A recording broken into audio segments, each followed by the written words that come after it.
오늘 보실 말씀 신약성경 5장 마태복음 5장 13절부터 16절까지 말씀 제가 읽겠습니다. 너희는 세상의 소금이니 소금이 만일 그 맛을 잃으면 무엇으로 짜게 하리요? 후에는 아무 쓸데없어 다만 밖에 버려져 사람에게 밟힐 뿐이니라. 너희는 세상의 빛이라. 산에 있는 동네가 숨겨지지 못할 것이요 사람이 등불을 켜서 말 아래에 두지 아니하고 등경 위에 두나니 이러므로 집안 모든 사람에게 빛이 있느니라. 이같이 너희 빛이 사람 앞에 비치게 하여 그들로 너희 착한 행실을 보고 하늘에 계신 너희 아버지께 영광을 돌리게 하라. 아멘. 기도하고 말씀 나누겠습니다. 하나님, 우리가 명절을 지나고 다시 모여 이렇게 예배드리게 하심을 감사를 드립니다. 성령님, 이 시간 우리가 말씀을 나눌 때 우리 심령 가운데 자정하여 주셔서 진리의 빛을 비추어 주심으로 이 말씀이 오늘 우리의 영의 양식이 되게 하시고 이 세상을 살아가는 삶의 기준과 진리의 깃발 되게 하여 주시옵소서. 예수님의 이름으로 간절히 축복하며 기도하옵나이다. 아멘. 오늘 이곳에서 또한 온라인으로 예배하시는 모든 분들 주님의 이름으로 축복합니다. 우리 계속해서 우리가 함께 읽었던 마태복음 5장 13절부터 16절까지의 말씀, 이 소금과 빛의 비유의 말씀이 무엇을 뜻하는지 우리가 지난주에 이어서 이번 주에도 살펴보겠습니다. 지난주 말씀에는 오늘 이 본문 가운데 너희는 세상의 소금이다 라는 이 예수님의 비유의 말씀이 뜻하는 바가 제자들이 세상에서 소금처럼 선함과 유익함을 나눠주는 존재로 살아야 된다는 것을 명령하시는 그 뜻이 담겨있는 비유의 말씀임을 우리가 함께 나눴어요. 그리고 오늘 이번 시간에는 바로 이 이어지는 말씀이 너희는 이 세상의 빛이라는 말씀의 의미가 어떤 것이고 오늘 이 말씀 우리에게 어떠한 적용점을 주는가, 여기에 대해서 함께 말씀을 나누겠습니다. 예수님은 오늘 이 본문 13절부터 16절까지의 말씀을 보면 너희가 이 세상의 소금이다, 그 말씀에 이어서 너희는 세상의 빛이다, 이렇게 말씀을 하시죠. 그냥 빛이 아니라 어디의 빛이라고 말씀을 하십니까? 세상의 빛이라고 말씀을 하세요. 세상의 빛이다. 자, 그러면 세상의 빛이라고 하면 이 세상은 한마디로 얘기하면 어떤 세상일 것 같습니까? 빛이 필요한 세상은 어떤 세상이죠? 어두운 세상이에요. 빛이 필요한 세상은 어두운 세상이고, 만일 이 세상이 대낮처럼 밝은 세상이라면 더 이상 거기에 뭐가 빛이 필요하겠습니까? 이미 밝아져 있는데, 예수님께서 너희가 세상의 빛이라고 말씀하시는 그 너희가 머물러 있어야 되고 빛으로 빛나야 될 세상은 어두운 세상이에요. 빛이 반드시 있어야 되고 그 빛이 비춰야 되는 그런 세상이죠. 여러분, 어두움은 특징이 있습니다. 어두울 때 사람들은 방향을 잡기가 어려워요. 또 어두워지면 분명히 뭔가는 있는데 그게 뭔지를 우리가 그 자연 환경 또는 모습, 색깔과 아름다움, 이것들을 분별하거나 볼 수가 없는 상황이 됩니다. 또한 사방이 어두우면 사람들은 기본적으로 두려움을 느끼게 돼요. 특히 이제 어린이들이 이런 경우들이 많죠. 여러분, 어두워가지고 무섭거나 아니면 두려움을 느꼈던 그런 경우들 돌이켜보면 어릴 때 참 많이 있으셨죠. 특히나 우리 어르신들 어릴 때 보면은 요즘처럼 이렇게 신식집이 아니라 화장실에 재래식이 이렇게 떨어져 있으면, 저도 어릴 때 그런 데 살았는데 밤중에 뭐가 생리현상이 와요. 못 나가는 거예요. 무서워서. 마당을 건너 어두운 쪽 화장실에 가는 게 그게 너무 무서워서 오히려 막 참고 자던 그런 경험이 저도 어린 시절에 있습니다. 그리고 어두우면 방향도 못 잡고, 사실 밝을 때 보면 아무것도 아닌 것이 어두울 때 보면 굉장히 두려움을 주는 그런 경우들이 있어요. 저 학생 시절 생각해 보면 저는 남자 고등학교를 나왔습니다. 수원에서 고등학교를 다녔는데, 저 남자 고등학교인데 이 용인이 가까워서 가끔 소풍을 고등학교에서 민속촌으로 소풍을 갔습니다. 민속촌에 가면 꼭 들리는 데가 있어요. 귀신의 집. 혹시 아십니까? 이게 벌써 한 30년도 넘은 얘기니까 이 귀신의 집에 가면 학생들이 가요. 몇 명씩 들어가는데 귀신의 집의 특징이 어떻죠? 어두워요. 화나면 귀신이 안 나와요. 무섭지도 않고. 어두워져가지고 막 벽을 더듬고 가야 되고 소리도 들리고 막 연기도 씩씩 나오고 하는데, 그러다 보면 이 귀신의 집에 들어가면 귀신으로 분장하고 나오는 알바 직원들이 있어요. 그런데 이제 보통 사람들은 소리 지르고 도망을 가지만 남자 고등학교 애들은 셉니다. 이 귀신이 나오니까 귀신을 좁혀가지고 막 잡아당기고 흔들고 때리고 발로 차가지고 귀신으로 일하시던 분이 놀래가지고 도망을 가서 막 밖으로 막 소리 지르며 나가는. 이제 나가서 화난 데서 보면 분장하고 있는 게 아무것도 아니에요. 무서울 일이 아닌데 어두워지니까 뭐 볼 수도 없고 방향도 어딘지도 모르고 소리도 나고 하니까 남자 고등학생들도 가가지고 무서우니까 소리 지르고 막 발기질을 하는 거예요. 어두워지면 사람이 그렇게 이렇게 두려움을 느끼고 분별하지 못하는 일이 생기게 됩니다. 그런데 오늘의 말씀에서 갈릴리 호숫가의 나지막한 산 위에서 모여서 예수님의 이 비유의 말씀을 듣던 백성들과 제자들이 처해 있었던 상황이 마치 어둠 속에 있는 것과 굉장히 비슷한 시대를 이 제자들과 사람들이 살아가고 있었어요.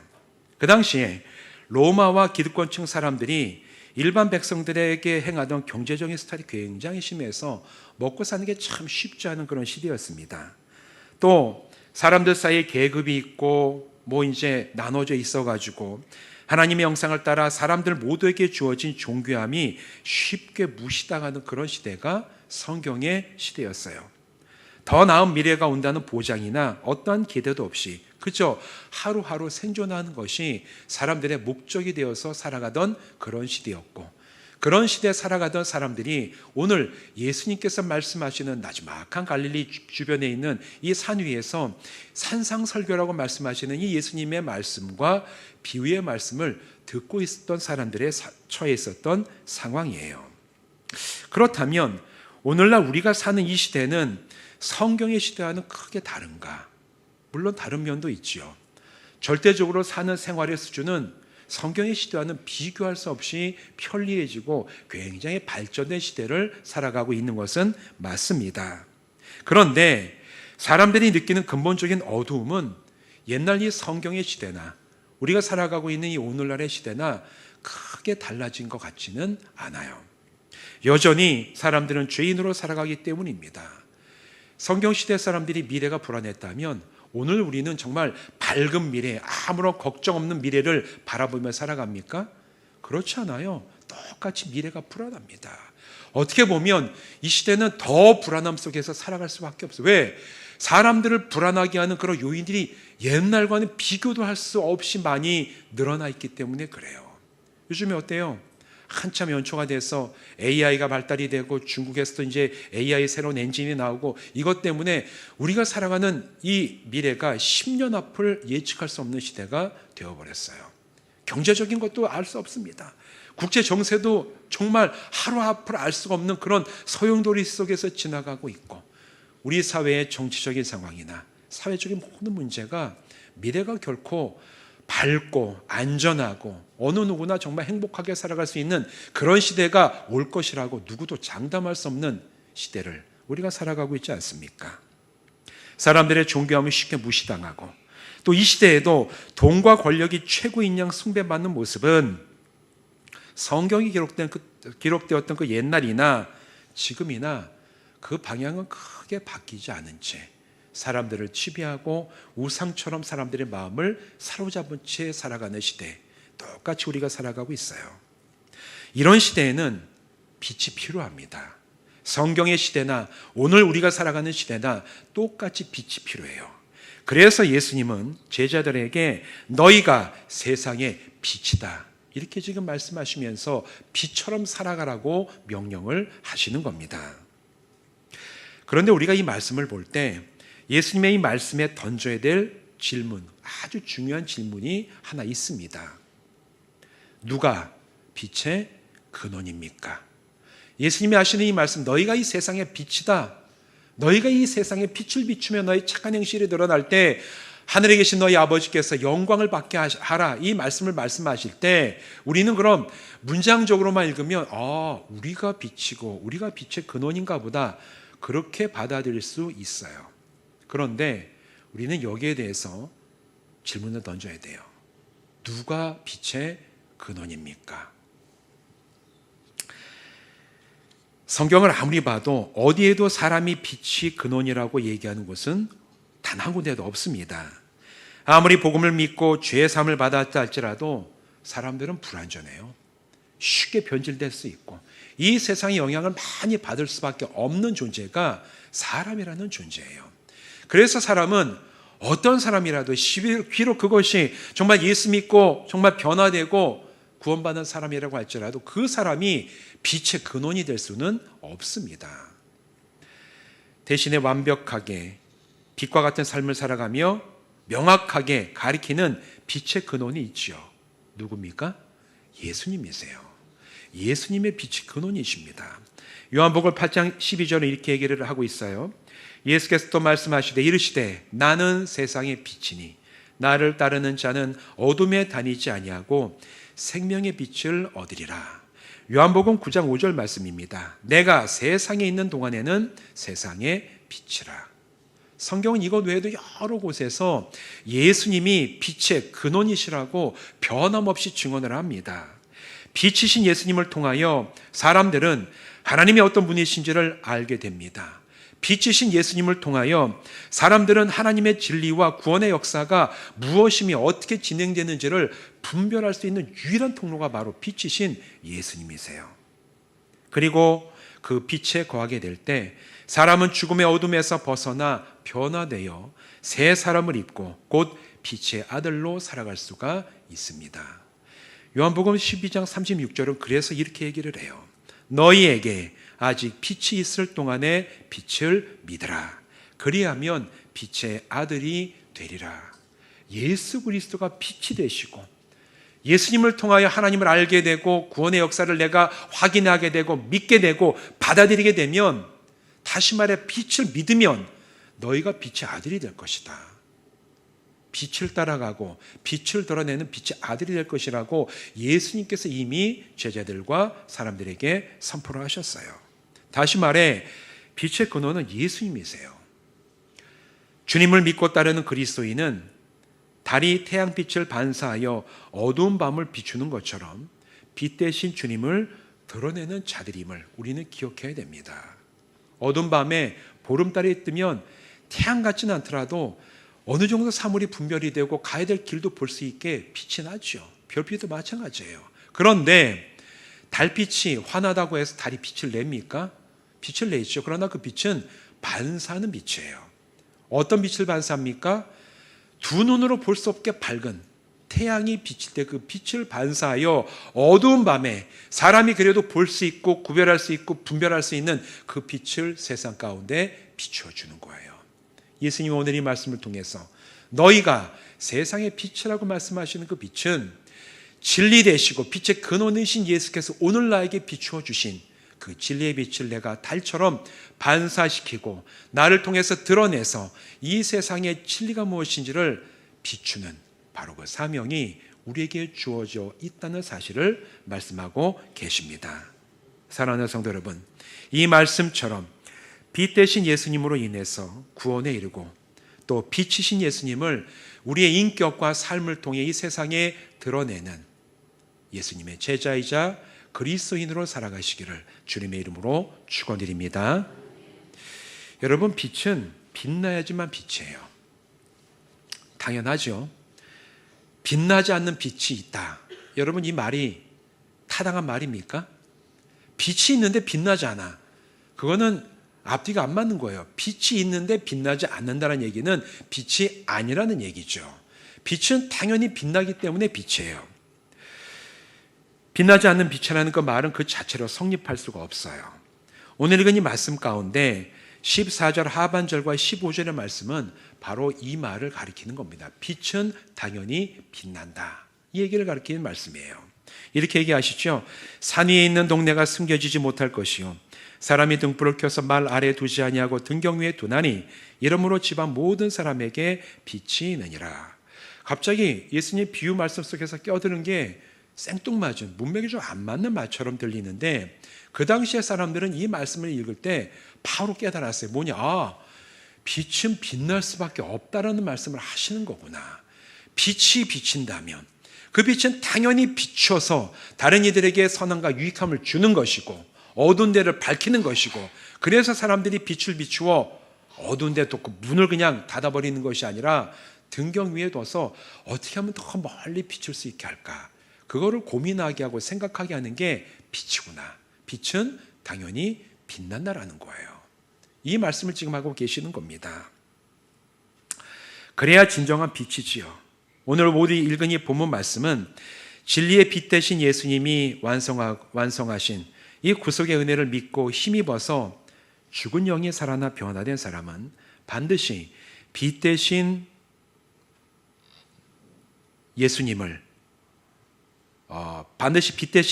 따라 변화된 삶을 살아가게 된다는 것을 뜻하고 있어요. 예수님이 빛이시기 때문에 그 빛이 우리에게 비춰지고, 내가 그 빛 때문에 죽은 영이 살아나고 빛 가운데 거하며 하나님의 자녀가 되는 놀라운 은혜를 내가 진짜 경험하고 체험하고 믿었다면, 예수님 말씀 그거예요. 너희가 빛이 될 수밖에 없다. 너희의 삶에서 빛이 드러날 수밖에 없고, 너희의 인격과 너희의 말과 너희의 행동에서 그리스도의 빛이 반사돼서 세상에 나갈 수밖에 없다는 얘기를 지금 하고 계신 겁니다.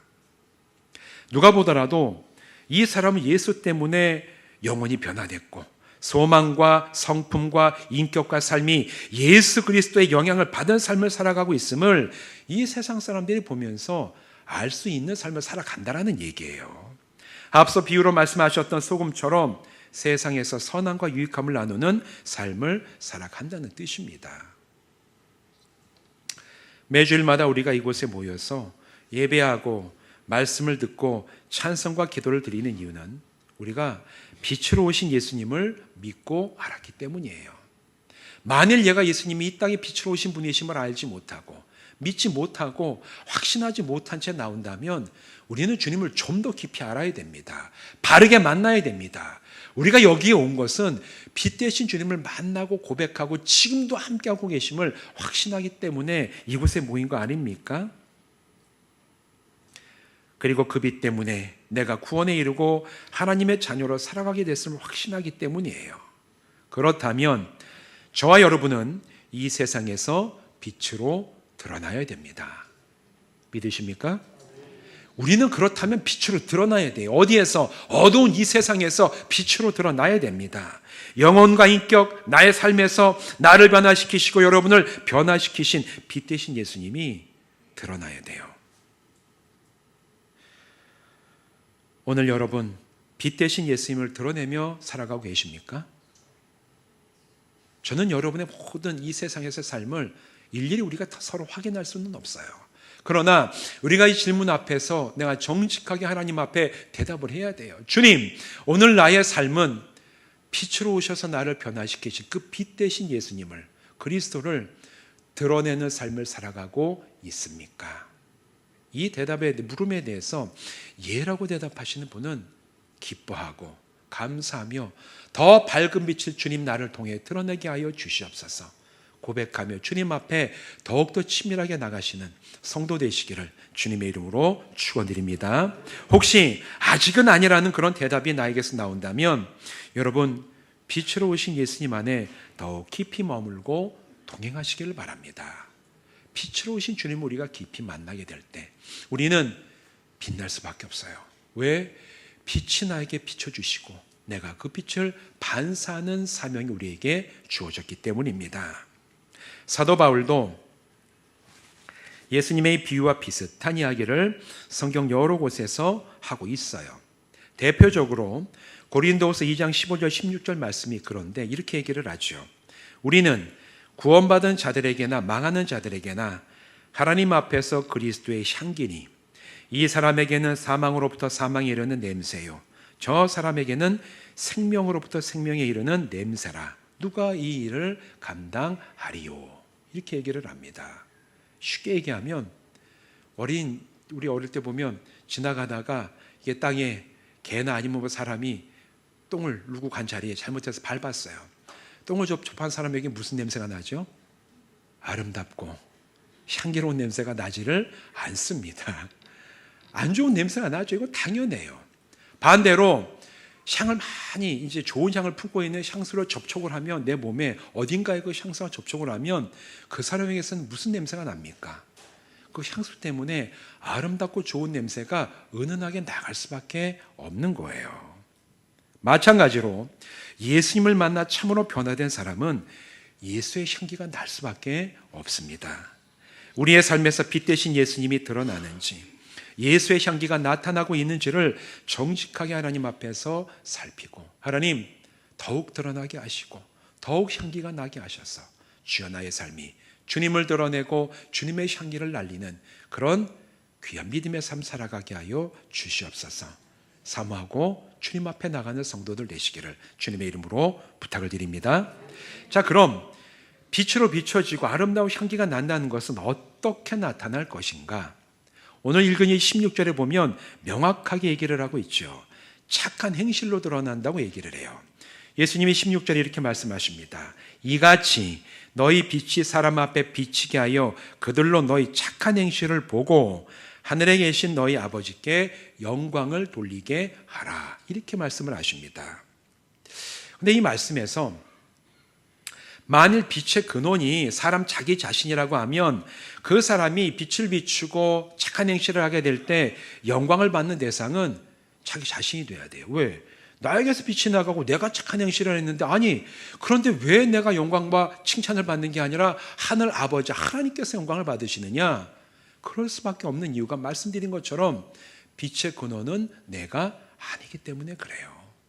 그래서 우리는 착한 행실을 하고 나를 변화시키시고 그런 삶을 살아가도록 나에게 근본적인 변화를 가지고 오셨던 빛 대신 예수님을 이 땅에 보내신 하늘 아버지 하나님께 우리가 영광과 감사를 드려라. 이게 옳다라고 지금 예수님이 말씀을 하고 계신 겁니다.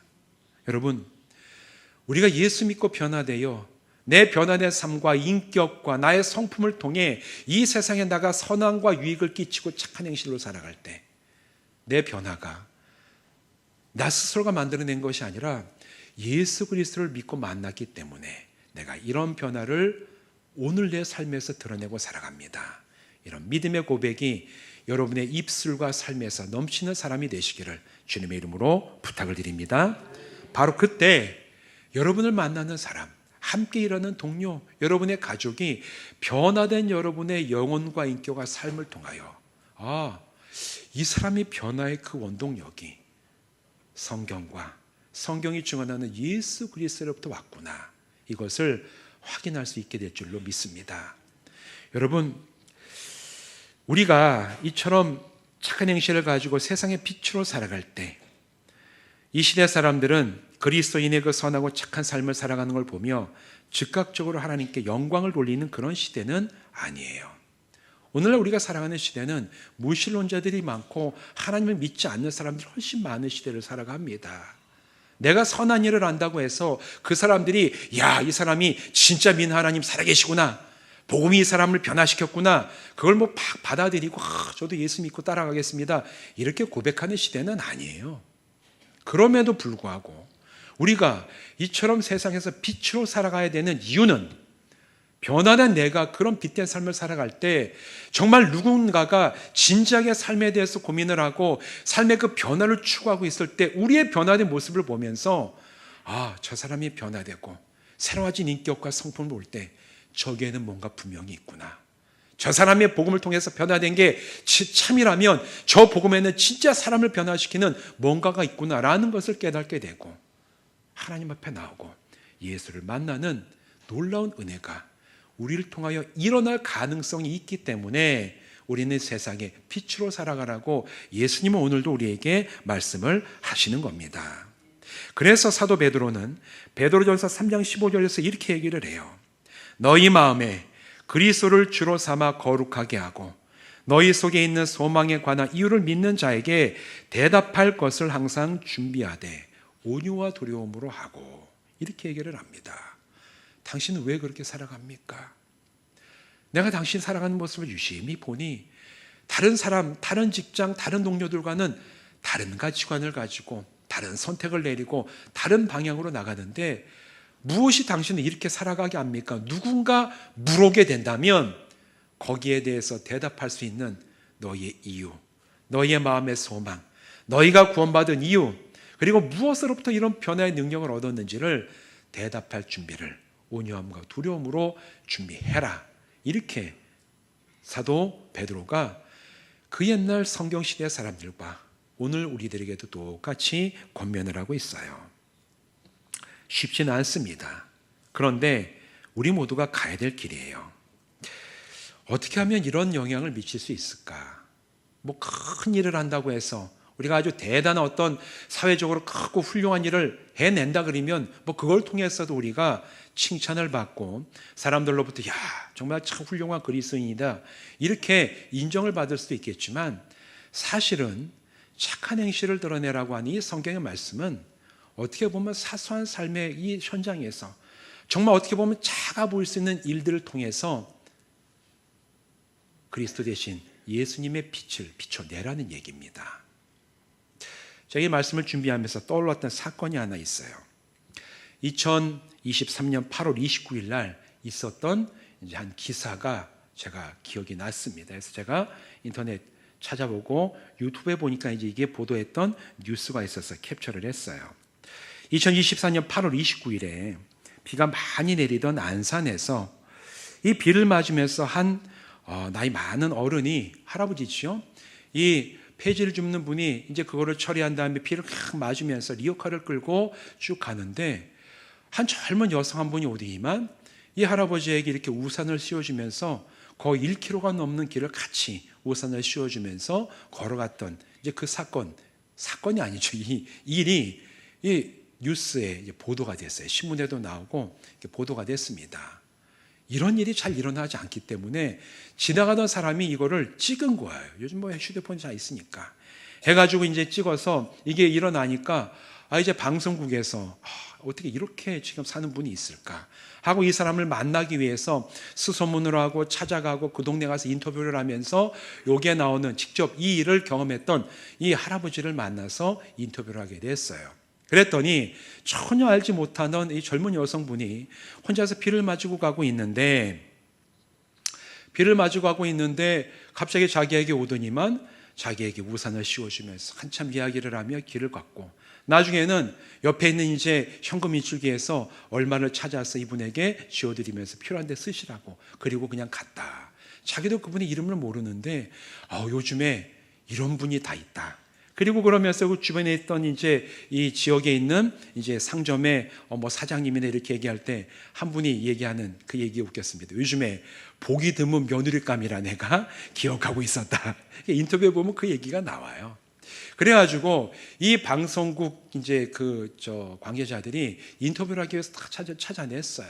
그런데 이분이 인터뷰를 거절을 합니다. 가족과 연락을 했는데 거절을 해요. 그러면서 이 가족에게 전화로만 거절한 이유에 대해서 얘기를 해요. 이렇게 얘기를 했다고 이게 뉴스에 뜬 겁니다. 너무 작은 일을 하고 그거는 내가 기독교 신앙을 가지고 있기 때문에 당연히 해야 될 일을 했을 뿐인데 그걸 갖고 내가 뭐 TV에 나오거나 사람들 앞에 내 이름이 알려지는 것을 원하지 않습니다. 자기가 직접 얘기한 것도 아니고 자기의 가족을 시켜서 직접 통화 이렇게만 알려주라고 하고 인터뷰를 거절을 했습니다. 제가 이 뉴스와 이 신문과 인터뷰를 보면서 그런 생각이 들었어요. 어떻게 보면 굉장히 사소하고 적은 일이잖아요. 사람들이 그냥 한번 보고 지나갈 수 있는 그런 일입니다. 그런데 사소한 일이지만 드문 일이었어요. 그리고 사소한 일이지만 세상 사람들에게 빛처럼 다가가는 일이었습니다. 오늘 우리 시대에 이렇게 살아가는 사람이 있구나. 그리고 이렇게 살아가는 사람이 왜 그 일을 했습니까? 라고 물었을 때 뭐 여러 가지 얘기도 할 수 있겠지만 내가 기독교 신앙을 가지고 있는 신앙인이기 때문에 당연히 내가 해야 될 일을 했을 뿐이고 나는 이걸로 내 이름이 나거나 뭐 여러 가지 그런 상황에 엮이는 것을 원치 않습니다. 말씀을 준비하며 이때 이 여성분의 이 사건이 기억이 나면서 이 이야기를 우리가 함께 나눠야 되겠다 이런 생각이 들었습니다. 이게 바로 세상 가운데 빛된 삶을 살아가는 삶이라고 생각을 해요. 인터뷰하지 않고 사람들에게 칭찬을 받지 않더라도 누군가 이걸 통해 가지고 선한 영향을 받았다면 그게 바로 세상의 빛된 삶을 살아가는 것이고 그런 삶을 통해서 나를 이렇게 변화시키시고 나를 이런 삶을 살아가게 하셨던 예수 그리스도를 이 땅에 보내신 하나님께서 영광 받으신 줄로 믿습니다. 사랑하는 성도 여러분, 예수님은 오늘날 우리들에게도 너희는 세상의 빛이라고 말씀을 하십니다. 그래서 우리는 이 시대를 그리스도인이 빛이 될 때라고 생각을 하면서 우리의 삶에서 빛으로 살아가야 돼요. 크고 대단하고 어떤 사람들이 많이 칭찬하는 그런 일을 감당할 수 있을 때는 성실하게 감당을 해야 돼요. 그러나 그런 일보다도 우리의 가정에서, 나의 직장에서, 일터에서, 내가 세상에서 우연히 만나는 사람들 가운데 우리에게 이 세상의 빛으로 살아가라는 그 주님의 말씀이 실천되어질 수 있는 기회가 온다면 기꺼이 주님 제가 그 일을 감당하겠습니다. 그 자리를 깨닫게 하여 주시고 할 수 있는 지혜도 주시고 용기와 담대함도 주셔서 하나님 이 어두운 세상에 빛이 되는 삶을, 그 사명을 우리가 넉넉히 감당하며 살아가게 하여 주시옵소서. 고백하고 감당하며 살아가는 우리 모든 성도들 되시기를 주님의 이름으로 축원드립니다. 기도하시겠습니다. 하나님, 주님께서는 2000년 전 갈릴리 오스카 나지막한 언덕에 모여 있었던 제자들과 사람들에게 너희는 세상의 빛이라고 말씀을 하셨습니다. 2000년이 지나고 21세기를 살아가는 이 시대도 빛이 필요한 어두운 시대임을 또한 우리가 발견을 합니다. 주님께서는 동일하게 우리에게도 너희는 세상의 빛이라고 말씀을 하십니다. 그 사명이 이미 우리에게 주어진 줄을 믿고 어두운 세상 가운데 정말 우리가 이 어두운 세상을 밝히는 작은 빛으로 서야 될 그 자리를 우리가 보게 하시고 서게 하시고 나를 변화시키신 예수 그리스도의 빛을 우리를 통하여 드러내고 반사할 수 있는 빛된 사명을 잘 감당하는 우리가 되게 하여 주시옵소서. 그리하여 우리가 우리 가정과 직장과 일터와 학교와 모든 만남 가운데 빛의 사명을 감당할 때 그러므로 드러난 우리의 착한 행실을 통하여 날 이를 변화시키시고 빛 대신 주님을 보내주셨던 하나님께서 영광 받으시는 아름다운 삶을 살아갈 수 있도록 주여 우리를 인도하여 주시옵소서. 예수님의 이름으로 간절히 축복하며 기도하옵나이다. 아멘.